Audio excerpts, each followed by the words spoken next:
Who was the girl, Steve? Who was what girl? The one who left you with such a high opinion of women. She must have been quite a gal. You think I lied to you about this, don't you? Well, it just happens there's $30-odd here. Not enough for boat fare or any other kind of fare.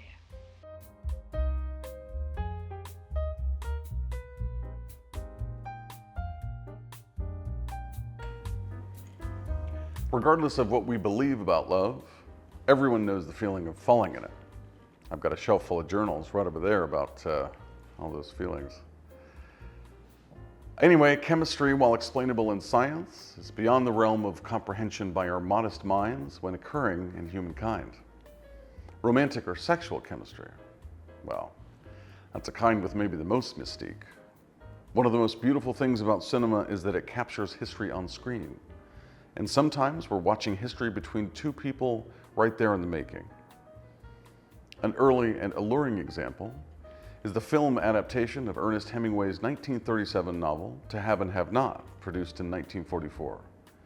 Like Casablanca, it features an American expat in an exotic location during the Second World War, and a simple plot about French resistance. Get down on that deck, flat. You save France, I'm gonna save my boat. Hook her up, Eddie, and let's go. And a few nomads just passing through. The chemistry in question belongs to none other than Lauren Bacall and Humphrey Bogart. Hitmaker Howard Hawks directed, and Hemingway and his pal William Faulkner worked on the script, simplifying the class struggle of the story and adding some Hollywood flourish. The behind-the-scenes tale is told that Hawks bet Hemingway that he could make a film out of even his worst novel. And what a film. Again, we might think that all men were the brains of this operation, but it was director Howard Hawks' wife, Nancy Keith, whom he called Slim, which is Bacall's character's name. She saw Bacall on the cover of Harper's Bazaar, and it was pointed out to her, to Hawks. She was a model at the time, and just 18. She was so nervous on set, she held her head down and raised her eyes up as a way to mitigate her head shaking. That and Humphrey Bogart making her comfortable with jokes and support helped create the persona she brought to life in this wartime classic. Great films are the culmination of great artists and big teams of people working in tandem. Writing, lighting, music, direction, performance. But watch Bogey's eyes as he watches Bacall. That's something you can't conjure. That's chemistry.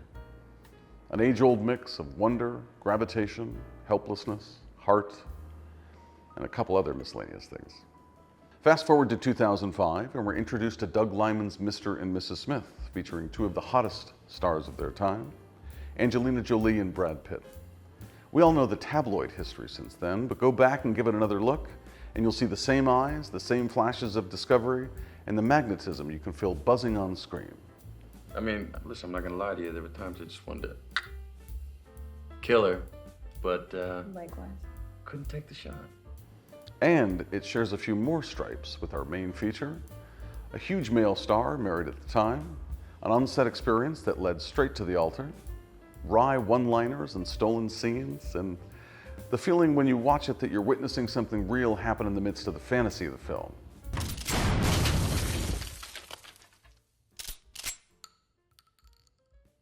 You still alive, baby? Simon Kinberg's script may not be Hemingway, but give it another listen and you might find it's just as slick, just as sexy, making for a perfect dance floor in which stars tussle, tango, and more. Meanwhile, I'll be enjoying watching the compounds mix, spark, and ignite from back in 1944. And here's a clue for what to watch for. The most famous line in the movie is from Bacall. You know how to whistle, don't you, Steve? You just put your lips together and blow.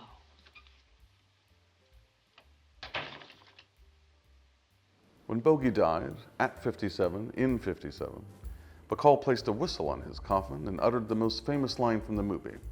With a story like that, you might ask yourself, am I blue? But how could you be, watching unforgettable stars smolder and smoke? To Have and Have Not from 1944, and Mr. and Mrs. Smith from 2005. To the movies.